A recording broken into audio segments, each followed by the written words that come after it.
এই ব্যক্তি একটি ধনী পরিবারের বাড়িতে ব্লাইন্ড স্পট কাজে লাগিয়ে বিনা ভাড়ায় বাস করছিল। যদিও সেই ধনী লোকটি সবসময় সন্দেহ করত যে বাড়িতে কোনো অচেনা লোক লুকিয়ে আছে। তবে যখনই সে পিছনে ফিরে তাকাতো, লোকটি তার অবস্থান বদলে নিত এবং লুকিয়ে লুকিয়ে নিজে খাবার চুরি করত। এমনকি প্রেমময় লজ্জায় বাড়ির মহিলার দিকেও চোখাচোখি করত। কিন্তু কেউ ভাবেনি যে তার এই লুকিয়ে বাঁচার দক্ষতা সে জেলে শিখেছিল। জানা যায় যে তাইসুক ছিল একজন কলেজ গ্র্যাজুয়েট, কিন্তু কখনো ভালো কোনো চাকরি সে করেইনি। সে প্রতিদিন বিভিন্ন লোকের বাড়িতে ঢুকে যেত, তাদের টুথব্রাশ ব্যবহার করত, তাদের বাথরুমে স্নান করত। অদ্ভুত বিষয় হলো যে সে বছরের পর বছর ধরে ধরাই পড়েনি। তার এই অনন্য দখলদারিত্বের কৌশলের কারণে সে বাইক নিয়ে গলিতে গলিতে ঘুরে বেড়াতো এবং বাড়ির দরজায় ফ্লায়ার সেটে দিত। যদি ফ্লায়ারটি 3 দিন পর্যন্ত একই রকম থাকতো, তবে তার মানে বাড়ি খালি। তখন সে তালা খোলার সরঞ্জাম নিয়ে ভেতরে ঢুকে যেত এবং ল্যান্ডলাইন এর ভয়েস মেল শুনত যে বাড়ির লোকেরা কোথায় গেছে, কবে ফিরবে এবং ইত্যাদি বিষয়াদি। সবকিছু নিশ্চিত হওয়ার পর সে কয়েকদিন বাড়িতে থাকতো। তবে শুধু বিনামূল্যে খাবারই খেত না, বরং সে ঘর পরিষ্কার করত, নোংরা কাপড় কাচত এবং যাওয়ার সময় বাড়ির লোকদের ছবির ফ্রেমের সাথে ছবিও তুলে নিত।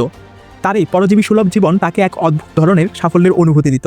একদিন তাইসুক বরাবরের মতো নতুন একটি বাড়িতে ঢুকে পড়ল, কিন্তু তার বিন্দুমাত্র ধারণা ছিল না যে বাড়িতে গৃহকর্ত্রী ভেতরেই ছিলেন এবং তাকে দেখে ফেলেছেন। আশ্চর্যজনক ব্যাপার ছিল যে সেই মহিলা চুপ থাকলেন এবং শুধু এই অদ্ভুত লোকটিকে দেখতে থাকলেন, কিভাবে সে রান্নাঘরে খাবার বানাচ্ছে, খাচ্ছে এবং তারপর তার নোংরা কাপড় কাচ্ছে। তার মনে হলো যে এই লোকটি খারাপ নয়।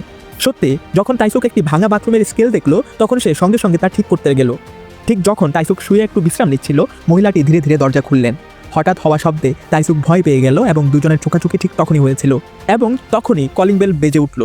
পরের মুহূর্তে ধনী লোকটির গালিগালাজ শোনা গেল। তাইসুক ঘাবড়ে গিয়ে সঙ্গে সঙ্গে পালানোর চেষ্টা করলো, কিন্তু মহিলাটি হঠাৎ পাগলের মতো চিৎকার করে মাটিতে পড়ে গেলেন এবং তার মুখে লাল আঘাতের চিহ্ন দেখা যাচ্ছিল।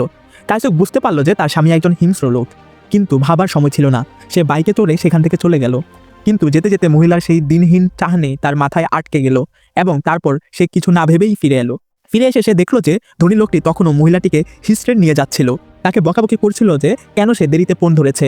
সে বাইরে শোরগোল করে ধনী লোকটিকে বাইরে ডেকে আনে, তারপর একটি গল্ফ ক্লাব তুলে তাকে পেটায়।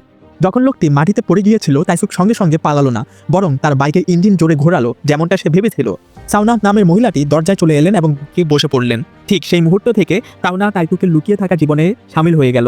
তার সাথে পারিবারিক ফ্লায়ার লাগাতে শুরু করলো। সেই দিন দুজন একটি নতুন বাড়িতে পৌঁছালো। ছবি দেখে স্পষ্ট বোঝা যাচ্ছিল যে বাড়ির মালিক একজন বক্সার, কিন্তু দুজনের কোনো পরোয়া ছিল না। ছবি তোলার পর তারা দুজন দম্পতির মতো টিভি দেখতে শুরু করলো। সাউনার আগমনের ছোট্ট একটি উদযাপন করলো তারা। সামান্য ভালো ওয়াইন ছিল, সেটাও পান করলো এবং অবশেষে পুরোপুরি খুশি হয়ে দুজন বিছানায় লুটিয়ে পড়লো।